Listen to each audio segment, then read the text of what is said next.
இன்றைக்கி முக்கியமாக ஒரு டாபிக்.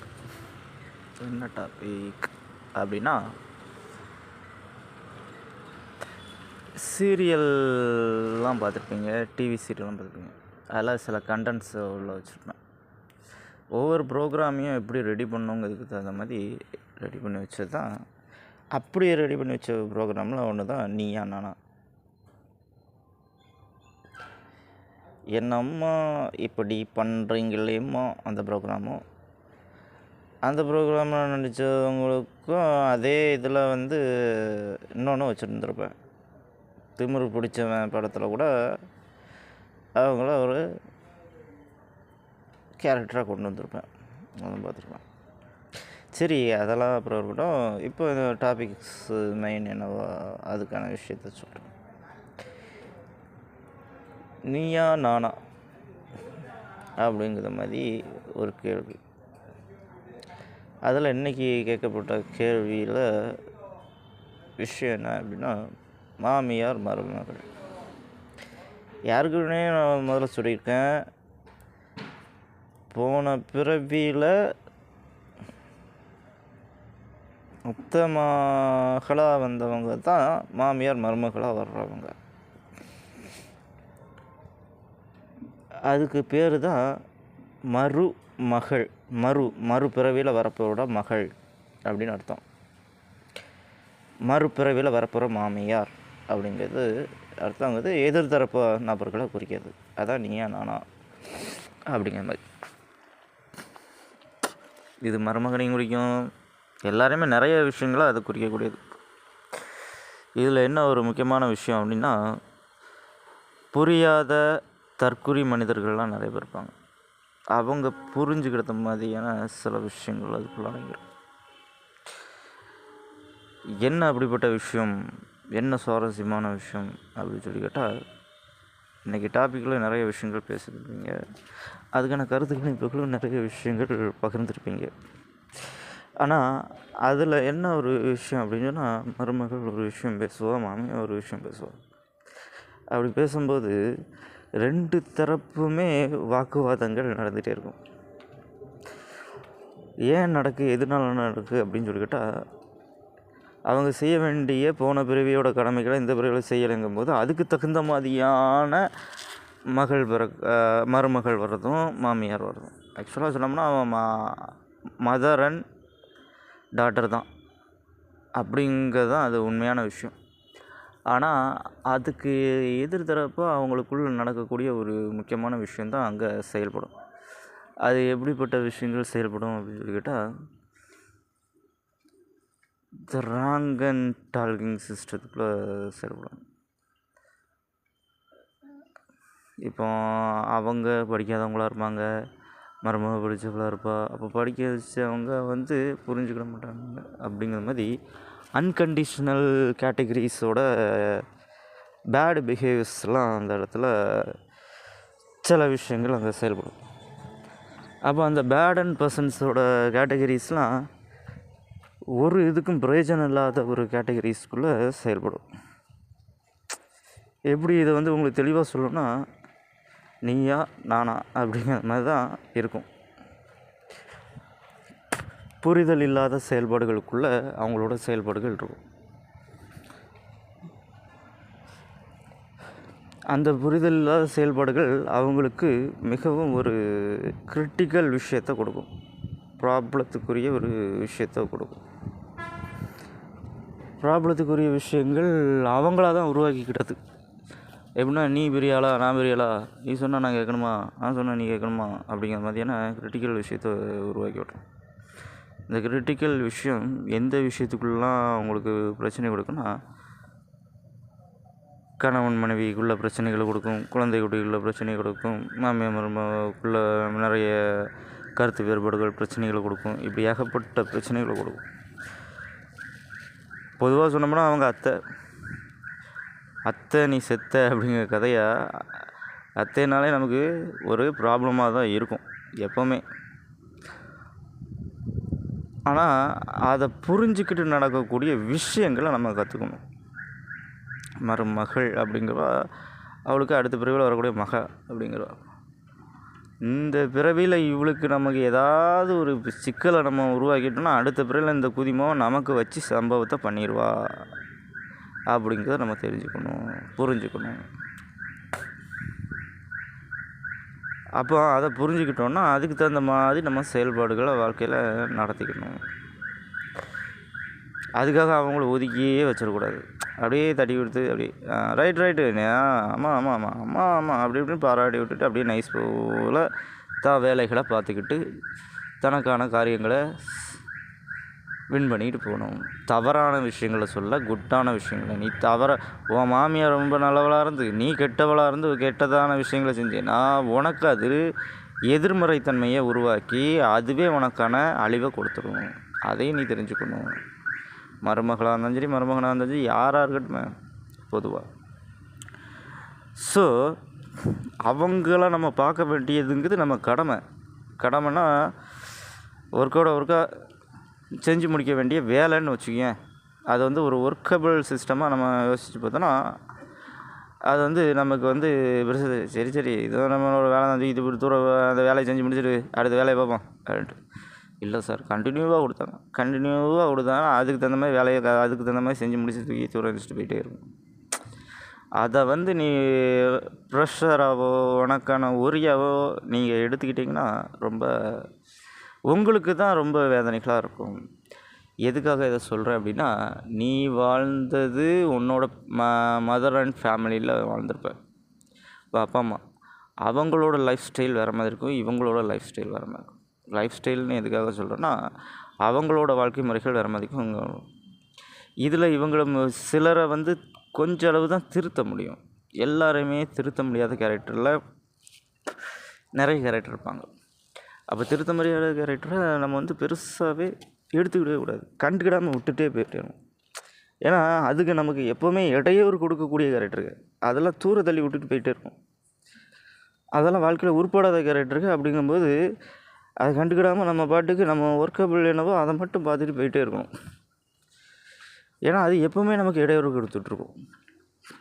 ஏதாவது விஷயத்தில் உடையில் புந்துக்கிட்டு ஏதாவது சிக்கலை கொடுத்துட்ருக்கும், ஏதாவது தொந்தரவு கொடுத்துட்ருக்கும். அதெல்லாம் கண்டுக்கிடவே கூடாது. சீப்பா அப்படிங்கிற மாதிரி நம்ம அதுக்கு நமக்கான வேலைகளை செஞ்சுக்கிட்டே இருந்துகிட்டே இருக்கணும். அதுக்களுக்கான வேலைகளையும் நம்ம சேர்த்து செய்ய வேண்டியது. தூக்கி போட்டு தூரம் செஞ்சுட்டு தூக்கி தூரம் எரிஞ்சிட்டு போயிட்டே இருக்கணும். ஆனால் ஒரு காலகட்டத்தில் அங்கே அதுகளுக்கு பிடித்தரமே இருக்காது. என்ன தெரியுமா, நம்ம வேலைகள் நம்ம கரெக்டாக செஞ்சுட்டு இருக்கும்போது நமக்கான ஒரு கபிள் சிஸ்டம் கரெக்டாக ரன்னிங் ஆகிட்டே இருக்கும். ஆனால் அதுகளுக்கு பிடித்தரம் எதுவுமே இருக்காது. ஏன்னா கை விட்ருவாங்க, யாராக இருந்தாலுமே கை விட்ருவாங்க. ஓரளவுக்கு தான் பேலன்ஸ் பண்ணி பார்ப்பாங்க. ஒன்றால் தூக்க முடிஞ்ச அளவுக்கு தானே வெயிட்டை தூக்க முடியும், அதுக்கு மேற்கொண்ட வெயிட்டை தூக்க முடியாது இல்லையா? அதேமாதிரி தான். ஸோ வாழ்க்கையும் அதே மாதிரி தான்.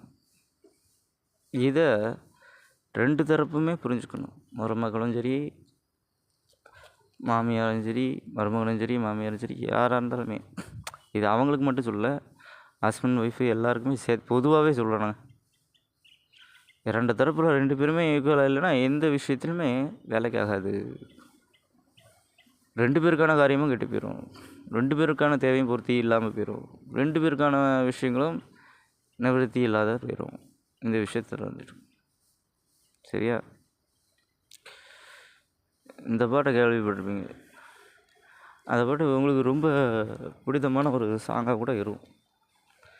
அது என்ன சாங்கு, என்ன மாதிரியான விஷயம் அப்படின்னு சொல்லி கேட்டால், ஓம் நம சிவாய ஓம் நம சிவாய ஓம் நம சிவாய ஓம். இந்த சாங் கேள்விப்பட்டிருப்பீங்க. 5 எழுத்து மந்திரம் ஓம் நம சிவாயவம் அப்படின்னு சொல்லியிருப்பேன். சிவம் அப்படின்னா 5 எழுத்து இல்லையா? இப்போ என் பேரை எடுத்துட்டாலும் சிவா. எம்மை தூக்கி கேரளாவில் எம்மை இனிஷியலாக பின்னாடி தான் போடுவாங்க. அதை டாட்டை எடுத்து சேர்த்தா சிவம். அப்போ அந்த சிவம்ங்கிற வார்த்தையில் 5 எழுத்து. ஆக்சுவலாக திசைகள் 4 இல்லையா? அப்படிங்கிற வார்த்தைகள் சேருதுங்கிறது சேராமல் போகிறதுங்கிறது பிரயோஜனமற்ற ஒரு வார்த்தையாக இருக்கும். எம்முங்கிற வார்த்தை பிரயோஜனமற்ற வார்த்தையாக இருக்கும். அதே நேரத்தில் அது சேரணுனாலும் சேரலாம், அது வேண்டாம், அது வேண்டானாலும் இல்லாத வார்த்தைகளும் இருக்குது. ஏன்னா சிவா அப்படின்னா 4, நார்த்து, சவுத்து, ஈஸ்ட்டு, வெஸ்ட்டு இல்லையா? அப்படிங்கும்போது திசைகளோடு குறிக்கக்கூடியது 4 திசைகள். இந்த 4 திசைகள் 8 திசைகள் மாதிரி 8 திசைகள் 12 திசைகள் 12 திசைகள் 24 திசைகள் இப்படி போகும் அதோட கால்குலேஷன்ஸ். இதுலேயும் இன்னொரு முக்கியமான விஷயம் என்ன அப்படின்னு சொல்லிக்கிட்டால், இந்த திசைகளை சொல்லிட்டேன், சிவத்தை சொல்லிட்டேன். இந்த சிவா அப்படிங்கிற வார்த்தைகளில் கோயில்கள்லாம் எழுதி சொல்லியிருப்பேன். இப்போ பாளையங்கோட்டை சைட்லாம் பார்த்தீங்கன்னா சி வா அப்படின்னு சொல்லி போட சொல்லி சிவ அப்படின்னு சொல்லி போட்டிருப்பேன். சிவ துணை எழுத்து போடாமல் கோயில்கள் எழுதி வைங்க அப்படின்னு சொல்லி. எதுக்காக என்னத்துக்காக அப்படிங்கிறது உங்களுக்கு அப்புறம் பிஃபோர் சொல்கிறேன். சிவ அப்படிங்கிறத சொல்கிறேன். துணை எழுத்துங்கிறது அன்னிச்சு இருந்தாலும் ஒன்று தான், இல்லாட்டாலும் ஒன்று தான். ஆனால் சிவ அப்படி தான் அதுக்கான பொருளாக இருக்கும். அதாவது சிவனும் வாங்கிறது நந்தியும் அப்படிங்கிறது மதியான விஷயம் இருக்கும். காளமாடு அப்படிங்கிற மாதிரி. துணை எழுத்துங்கிறது வாதல் இருந்தும் இல்லாட்டாலும் கோயிலே இல்லாட்டா வெறும் பூமியில் சிவனும் நந்தி இருந்தாலும் அதுவே கோயில் இல்லையா? கோபுரங்கள் இல்லாமல் எதுவுமே இல்லாமல் இருந்தாலும், நந்தி கூட இல்லாமல் இருந்தாலும்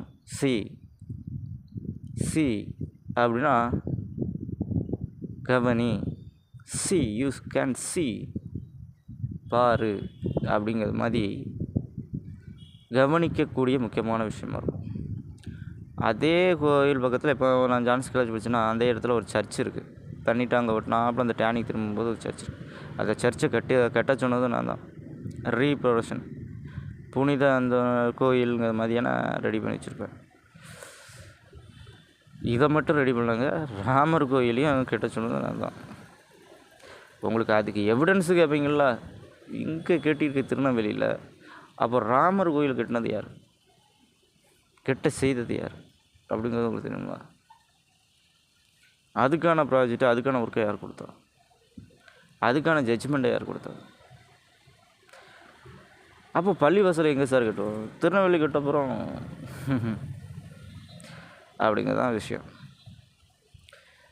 இப்போ மெக்கால இருக்கக்கூடிய அதே இது இங்கே அதுக்கு தகுந்த மாதிரியான விஷயங்களை கட்டி, அதுக்கு தகுந்த மாதிரி இங்கேயும் அதே பூஜைகள் நடக்குது, அங்கேயும் அதே பூஜைகள் நடக்குது, அதே டயத்தில் அதுக்கான வேலைகள் நடத்த மாதிரி விஷயங்கள்.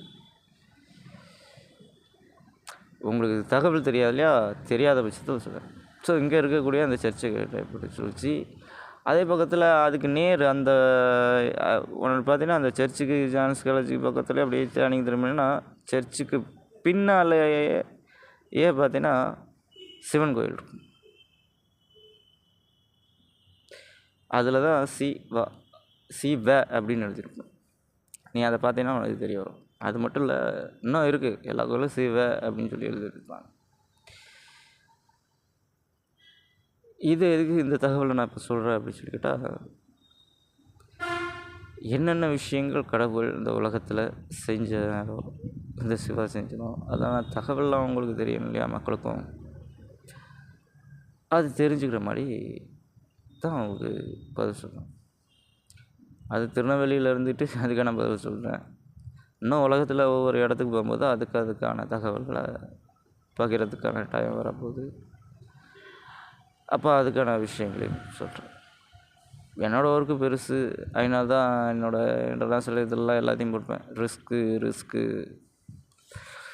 அப்படி சொல்லிட்டு அதில் பயணிக்கிறது ரொம்ப கஷ்டம் அப்படின்ட்டு, இந்த ஃபாலோவர்ஸ் பண்ணது ரொம்ப கஷ்டம் அப்படின்ட்டு கொடுத்துருக்கோம்.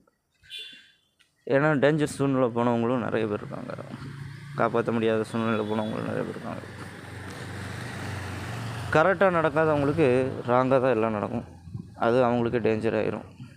அப்போ அவங்கள நான் என்னால் காப்பாற்ற முடியுமா? முடியாது. சொல்லலாம், டைரெக்டாக சொல்ல முடியாது. பொதுவாக சொல்லலாம். இப்போ ஒருத்தன் நாளைக்கு செத்து போயிடுவான். அப்படின்னா இந்த மாதிரி இடத்துக்கு போனேன்னு இந்த மாதிரி ஆயிடுவேன் அப்படின்னு அவன்கிட்ட சொன்னால் அவன் என்ன சொல்லுவான்? இல்லை அவன் ஃபேமிலி என்ன சொல்லுவான்? நம்மளை ஒன்றே விட்ருவோம் இல்லையா? சில தகவலை உண்மையாக நம்ம சொல்ல முடியாது, பொறுத்துக்கிட்டு தான் இருக்க வேண்டியது. பல்ல கடிச்சிட்டு இருக்கணும். காப்பாற்றவும் முடியாமல், தகவலை சொல்லவும் முடியாமல், அந்த இடத்துல அவனுக்கு சேஃப்டி கொடுக்க முடியாத சூழ்நிலைகளும் நமக்கு நடக்கும். காப்பாற்ற முடியாத சூழ்நிலை கூட நடக்கும். அப்பவும் கூட சமாளிச்சுட்டு தான் இருக்கேன். என்ன பண்ண முடியும்? சொன்னாலும் குத்தம்.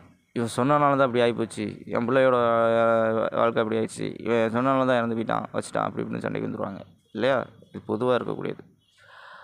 இல்லை சொல்லாமல் இருந்தால் இவன் சொல்லியிருந்தா நான் காப்பாற்றிருப்பேன், வச்சுருப்பேன், இப்படியும் ஒரு வாக்குவாதங்கள் வந்துடும். இப்படி பல்வேறுபட்ட விஷயங்கள் வந்துடும். அதுக்கு அதை தெரிஞ்சும் நம்மளால் எந்த அளவுக்கு காப்பாற்ற முடியுமோ அந்த அளவுக்கான விஷயங்களுக்கு தகுந்த மாதிரி இருந்துட்டு வாழ தான் ரொம்ப கிரிட்டிக்கலான லைஃப். அதான் ரிஸ்க்கு. அந்த ரிஸ்க்கு உங்களுக்கு சொல்லி புரிய முடியாது. அவங்க வாழ்க்கையில் வாழ்ந்தது. கடவுளோட ரிஸ்க்கு உனக்கு சொல்லி புரிய வைக்க முடியாதுல்ல.